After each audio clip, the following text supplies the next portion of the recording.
تخيل لو تقدر تمسح أي غلطة عملتها في حياتك، كلمة قلتها بالغلط ترجع بالزمن وتصلحها، قرار دمر علاقة معينة ترجع بالزمن وتغير القرار ده، حد حبيبك عمل حادثة ترجع بالزمن وتنقذه. في البداية هتحس إنك بطل خارق، ولكن بعدين هتفهم إنك مجرد إنسان عادي بيلعب في حاجات أكبر منه بكتير.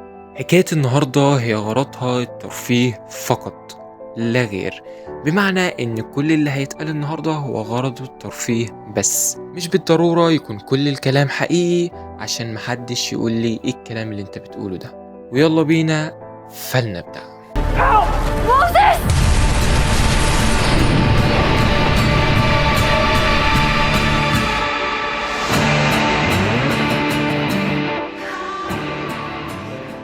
في يوم من الأيام طالبة كانت عايشة حياة عادية جدا. العالم بتاعها بسيط لدرجة إن هو بيتكون من صحابها والمدرسة والبيت وشوية ذكريات ووحدة وشوية حنين، لحد ما جه اليوم اللي غير حياتها 180 درجة. في اليوم ده صحت من النوم اكتشفت بالصدفة إن هي بتقدر ترجع بالزمن. البنت كانت في حالة ذعر وخوف شديد من القوة اللي عندها، لحد ما تقبلت فكرة إن هي بتمتلك قوة الرجوع بالزمن. في البداية حاولت إن هي تستخدم القوة دي في الخير، إن هي تساعد مثلا حد حصل معاه موقف محرج، إن هي ترجع بالزمن وتتفادى الموقف ده، أو إن حد حصل له حادث معين فهي بترجع بالزمن وتخليه يتفادى هذا الحادث من الأصل. ولكن في كل مرة كانت بترجع بالزمن كان بيحصل خلل في النسيج الزمني وفيها هي شخصيا. بس في حاجة بدأت تتغير، ما بقتش بتعيش اللحظة الحالية، بقت بتعيش النسخة اللي بعدها، النسخة المصححة، النسخة المعدلة.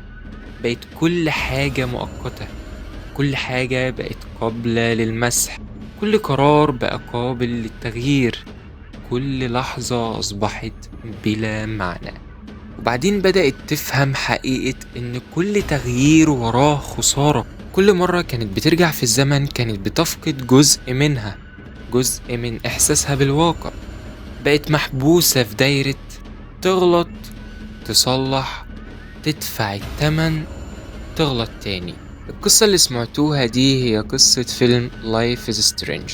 القصة دي مش قصة قوة خارقة على قد ما هي قصة إنسان رفض فكرة الخسارة فدخل في حرب مع القدر، لحد ما اتعلم إن مش كل غلطة ينفع إن هي تتصلح، ومش كل وجع بيتشال، وفي حاجات لو حاولت تصلحها بتبوظ الدنيا أكتر. البطلة ما كانتش عايزة تغير الأحداث اللي كانت بتحصل على قد ما كانت عايزة تغير إحساسها تجاه الأحداث دي. كانت دايما بتفضل إحساس إن هي بتساعد وبتنقذ الناس باستخدام القوة اللي عندها، أحسن ما تسيبهم وتشعر بالذنب لاحقا. أحيانا أكبر مأساة في حياة الإنسان مش اللي حصلت، لكن اللي فضل يفكر إنه ممكن يمنع حدوثها. وأكبر سجن ممكن يعيش فيه الإنسان هو فكرة لو كنت عملت غير كده كان ممكن يحصل لي حاجة أحسن.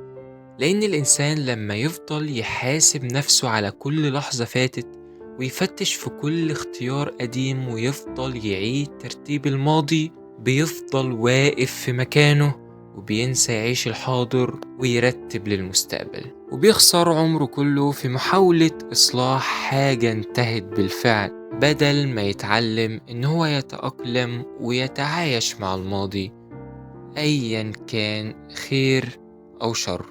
لأن السلام الحقيقي مش في تغيير الماضي، السلام الحقيقي إنك تتقبل أخطاء الماضي وتحاول تتعلم منها عشان ما تقعش في نفس الأخطاء دي تاني، وتكمل حياتك حتى لو كانت قاسية، وفي النهاية هتفاجأ بنتائج لم تكن تتوقعها وهتعوضك عن كل اللي فات.